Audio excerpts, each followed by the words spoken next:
তো বন্ধুরা, welcome to football ভিডিওতে সবাইকে স্বাগত। তো এই ভিডিওতে একটা খুব ইম্পর্টেন্ট ডিল নিয়ে আপনাদের সঙ্গে ডিসকাশন করব। রাহুল ভেকে এই মুহূর্তে অত্যন্ত চর্চিত একটি ডিল এবং ইস্ট বেঙ্গলের নজরে অবশ্যই রয়েছেন 34 বছর বয়সী বেঙ্গালুরু এফসির এই ডিফেন্ডারটি, এবং তিনি ইস্ট বেঙ্গলের একদা প্লেয়ার এবং বলা যায় ইস্ট বেঙ্গলের সঙ্গে তার সম্পর্ক অত্যন্তই ভালো। তো এইবার যেটা গুরুত্বপূর্ণ বিষয় যে রাহুল ভেকের ব্যাপারটা নিয়ে ইস্ট বেঙ্গল কতটা এগোলো, এই বিষয় নিয়ে আমি আপনাদেরকে একটা আপডেট দেওয়ার কথা বলেছিলাম এবং কালকেও এই বিষয়টা নিয়ে একটু আপনাদেরকে ওয়াকিবহাল করেছিলাম। রাহুল ভেকের ডিলটা এই মুহূর্তে কোথায় দাঁড়িয়ে আছে এটা যদি আমাদেরকে বুঝতে হয়, তাহলে সবার আগে বুঝতে হবে যে রাহুল ভেকের এই মুহূর্তে দাবিটা কি রয়েছে।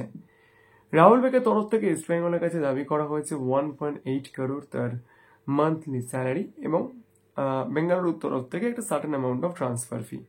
যদিও সেই ট্রান্সফার ফিটা নিয়ে সেরকমভাবে বলার মতো কিছুই নেই, তার কারণ সেই ট্রান্সফার ফিটা খুব একটা বেশি বড় অ্যামাউন্ট নয়। ইভেন 1.8 করোড় যে দাবিটা রাহুল ভেকে করছেন সেটাও কিন্তু খুব একটা যে বড় এরকমটা কিন্তু নয়। তাহলে ব্যাপারটা কোথায় গিয়ে দাঁড়িয়ে রয়েছে?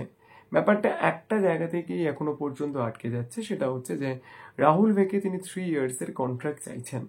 তার এই মুহূর্তে 34 বছর বয়স এবং 3 বছর পর তার বয়স 37-38-এর দোরগোড়ায় গিয়ে দাঁড়াবে।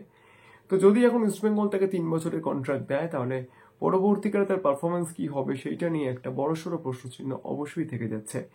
অন্যদিকে ইস্টবেঙ্গলের তরফ থেকে যে 1+1 ডিলের কথা বলা হচ্ছে, সেই ব্যাপারে এখনো পর্যন্ত কিন্তু রাহুল ভেকের তরফ থেকে বা তার এজেন্টের তরফ থেকে কোনো সবুজ সংকেত আসেনি।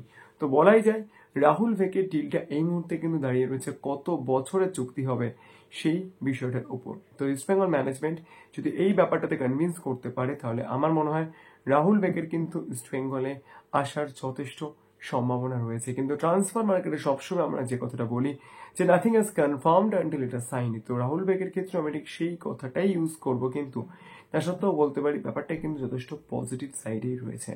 তো ভিডিওটা এই পর্যন্তই ছিল। যদি ভিডিওটা ভালো লাগে প্লিজ একটা লাইক করে দেবেন, মনে করে চ্যানেলকে সাবস্ক্রাইব করতে ভুলবেন না, কারণ সবসময় যেটা বলি আপনারা সাবস্ক্রাইব করলে কিন্তু আরো ভালো কাজ করার মোটিভেশন পাওয়া যায়। তো এখন কথা এই পর্যন্ত, দেখা হচ্ছে পরের ভিডিওতে।